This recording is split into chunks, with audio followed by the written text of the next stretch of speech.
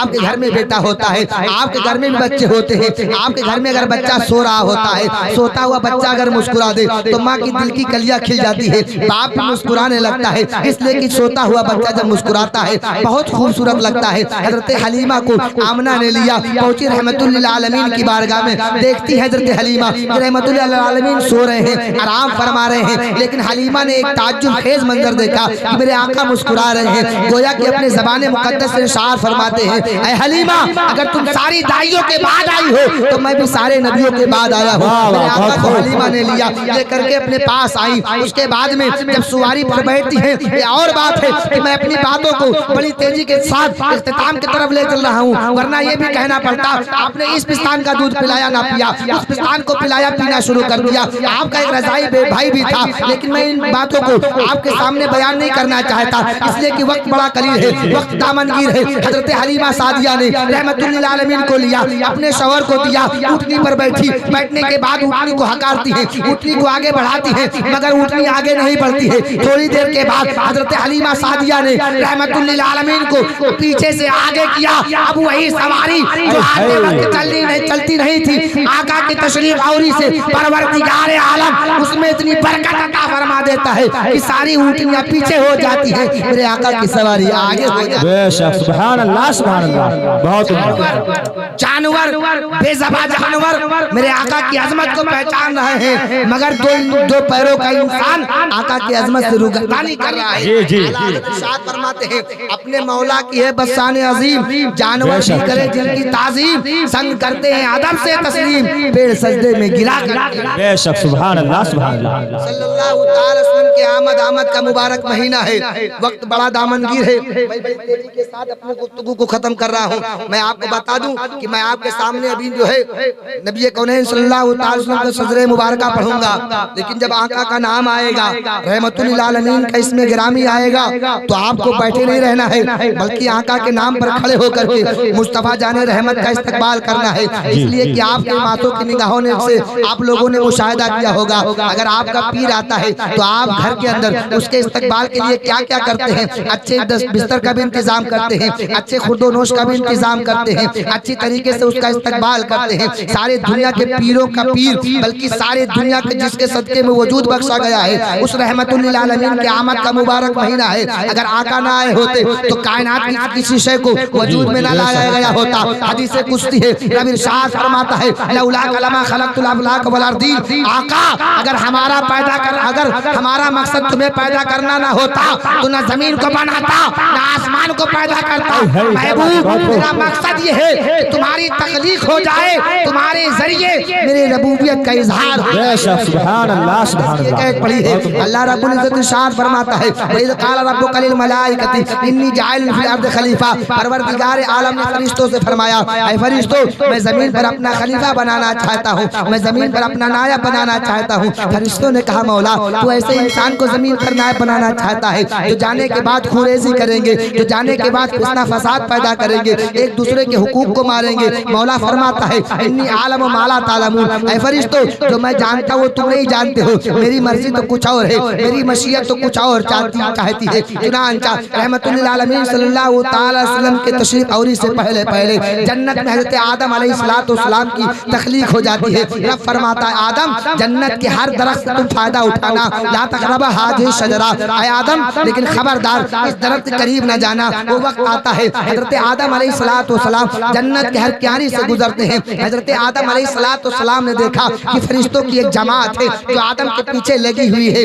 آدم جہاں جاتے ہیں فرشتے وہاں پہنچ جاتے ہیں. رب کی بارگاہ میں حضرت آدم سوال کرتے مولا کیا میری پیٹھ میں میری پشت میں کوئی عیب ہے؟ پروردگار عالم نے پشت آدم سے نور مصطفیٰ کو نکالا, پیشانی آدم میں رکھ دیا. اب وہی فرشتے جو آدم کے پیچھے پیچھے چل رہے تھے اب وہی فرشتے آدم کے آگے آگے چل رہے ہیں. پھر آدم نے سوال کیا مولا کیا میری پیشانی میں کوئی عیب ہے؟ کل جو فرشتے میرے پیچھے چل رہے تھے اب وہی فرشتے میرے آگے آگے چل رہے ہیں. رب نے فرمایا آدم تمہاری پیشانی میں کوئی عیب نہیں ہے, تمہاری پیشانی میں کوئی کمی نہیں ہے, بلکہ تمہاری پیشانی میں جو نور مصطفیٰ جلوہ گر ہے اس نور کو دیکھنے کے لیے یہ فرشتے بے قرار بےتاب ہو رہے ہیں. تم جہاں جاؤ گے یہ فرشتے وہاں پہنچ جائیں گے. آدم نے سوال کیا مولا پھر اس نور کو کسی ایسے جگہ پہ لا کر کے رکھ دے کہ تیرا آدم بھی دیکھ سکے. پروردگار عالم نے پیشانی آدم سے نور مصطفیٰ کو نکالا اور انگوٹھے آدم میں رکھ دیا. حضرت آدم علیہ السلام نے اپنے انگوٹھے میں حضرت محمد رسول اللہ صلی اللہ علیہ وسلم کی جلوہ گری پائی, لبوں سے چوما اور آنکھوں سے لگا لیا.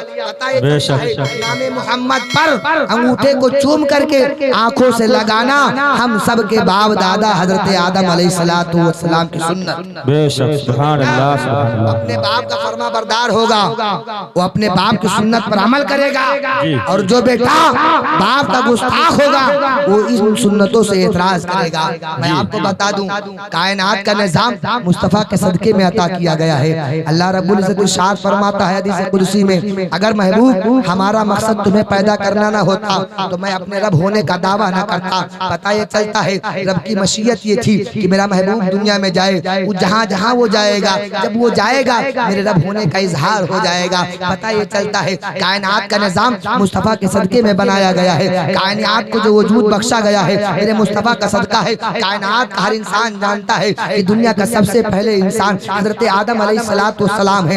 آدم اب وہ سلسلہ آ رہا ہے, ابھی جب نام محمد آئے گا اپنی کرسیوں کو چھوڑ کر کے کھڑے ہو جائے گا. اس لیے کسی اور کا جو ہے نسب نامہ نہیں بیان کیا جا رہا ہے بلکہ مصطفیٰ جان رحمت کا نسب نامہ بیان کیا جا رہا ہے. آقا ارشاد فرماتے ہیں دنیا کا سب سے پہلا انسان حضرت آدم علیہ السلام ہے. آدم کے بیٹے شیش ہیں, شیش کے بیٹے یانس, یانس کے بیٹے کینان, کینان کے بیٹے میلائیل, میلائیل کے بیٹے بیارت, بیارت کے بیٹے ادریس, ادریس کے بیٹے متوشق, متوشق کے بیٹے لبقنین, لبقنین کے نام کے بیٹے نوح, نوح کے بیٹے شام, شام کے بیٹے ذوالحاد, ذوالحاد کے بیٹے صالح, صالح کے بیٹے عابر, عابر کے بیٹے داتا, داتا کے بیٹے راوا, راوا کے بیٹے شارو, شارو کے بیٹے ناہو, ناہو کے بیٹے طارق, طارق کے بیٹے ابراہیم خلیل اللہ, ابراہیم خلیل اللہ کے بیٹے اسماعیل ذبیح اللہ, اسماعیل ذبیح اللہ کے بیٹے قیدار, قیدار کے بیٹے امان, امان کے بیٹے حمل, حمل کے بیٹے ثابت, ثابت کے بیٹے سلمان, سلمان کے بیٹے رئیسہ, رئیسہ کے بیٹے علیسہ, علیسہ کے بیٹے ہود, ہود کے بیٹے ہوا, ہوا کے بیٹے عدنان, عدنان کے بیٹے محیط, محیط کے بیٹے نادر, نادر کے بیٹے نادر, نادر کے بیٹے مالک, مالک کے بیٹے فار, فار کے بیٹے غالب, غالب کے بیٹے لوئی, لوئی کے بیٹے کعب, کعب کے بیٹے مرہ, مرہ کے بیٹے کلاب, کلاب کے بیٹے کشی, کشی کے بیٹے عبد مناف, عبد مناف کے بیٹے ہاشم, ہاشم کے بیٹے عبد المطلب, عبد المطلب کے بیٹے حضرت عبداللہ ہے, عبداللہ کے بیٹے محمد الرسول. سب سے اعلیٰ و اولا ہمارا نبی, سب سے بالا و والا ہمارا نبی. کون دیتا ہے دینے کو منہ چاہیے, دینے والا ہے سچا ہمارا نبی. سب چمک والے اجلوں میں چمکا کیے, اندھے شیشوں میں چمکا ہمارا نبی. غمزدوں کو رضا, غمزدوں کو رضا مجھتا دیجئے کہ ہے بے کسوں کا سہارا ہمارا نبی. وما علینا الا البلاغ. نعرہ تکبیر, نعرہ رسالت, مسلک اعلی حضرت, مذہب اہل سنت علامہ حاضر رضا صاحب قبلہ. نعرہ تکبیر, نعرہ رسالت. السلام علیکم ورحمۃ اللہ.